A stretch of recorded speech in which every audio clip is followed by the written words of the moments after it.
तो ये सूरत आपको बता रही हूँ, लेकिन एक बार फिर आपको लिए चलते हैं इस वक्त पाकिस्तान तहरीक इंसाफ के रहनुमाओं की न्यूज़ कॉन्फ्रेंस की जानिब। और इनको खौफ चढ़ गया है कि जी इमरान खान मार्च करने निकल गया है, तो तुम भी तो निकले थे, तुम्हारा वो बेटा भी निकला था जिसकी कांपे टांग गई थी जाके इस्लामाबाद लॉन्ग मार्च करने महंगाई के खिलाफ। सिर्फ एक बात और मैं कहना चाहता हूँ, एक और बड़ा घटिया बयान दिया राना सनाउल्लाह ने, क्योंकि वो आदमी भी घटिया है, उसकी ज़बान से घटिया बात निकलती है।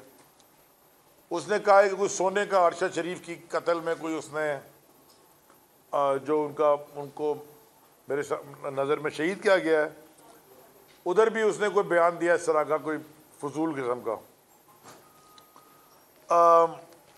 देखें, मैं आपको दो बातें आखिर में कर दूं। ये क्रिमिनल्स हैं।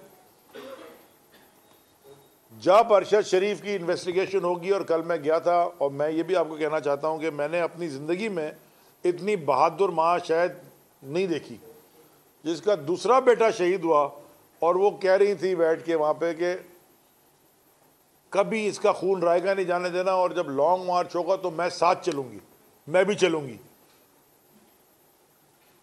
यानी कि एक माँ जिसका दूसरा बेटा गया हो, पहला बेटा आपको पता है मेजर शहीद हुए था, और दूसरा अरशद शरीफ को भी शहीद किया गया, मियाँ भी जिसका नेवी का अफसर था, वो ये आके कहे कि मैं आगे लॉन्ग मार्च में छोड़ना नहीं है इनको।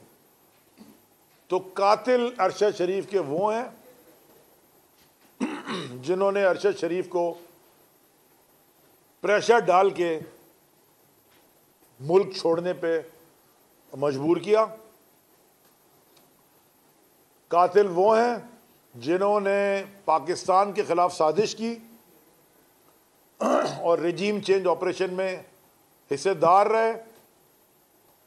साजिश तो लोकली होती है ना, मुदाखलत और धमकी तो आप अमेरिका की मान ही गए हैं, साजिश तो आपने की थी। कातिल वो हैं, एक कातिल है उसका नाम है आसिफ जरदारी, दूसरा कातिल है उसका नाम है नवाज शरीफ, उसके साथ उसका छोटा भाई है शहबाज, और बाकी ये सारे उनके सोल्जर्स हैं।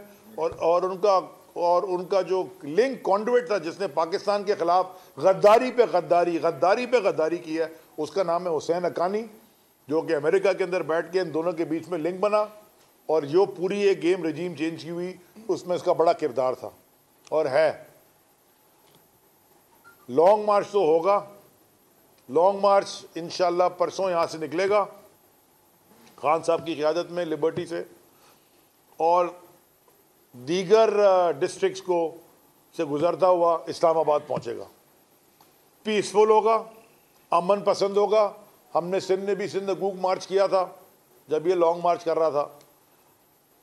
हमने अभी 4 दिन पहले भी 5 दिन पहले भी कराची के अंदर हमने वॉक की, पूरी पीसफुल थी। हमने पुलिस को पहले कह दिया कि देखें हम अमन पसंद लोग हैं, पीसफुल प्रोटेस्ट हमारा आईनी हमारा हक है, आप नहीं ले सकते। आप जब तक हम पे अटैक ना करें हम उसके बाद जिम्मेदार नहीं हैं, क्योंकि हमारे साथ बड़े सारे दुनिया के लोग होते हैं, औरतें, ख़वातीन, बच्चे, मर्द, आज़ाद, बुजुर्ग सब होते हैं। ये हमारा हक है, ये हम करेंगे और खान साहब की क़यादत में करेंगे। आली ज़ैदी न्यूज़ कॉन्फ्रेंस कर रहे हैं, लॉन्ग मार्च किस तरह होगा।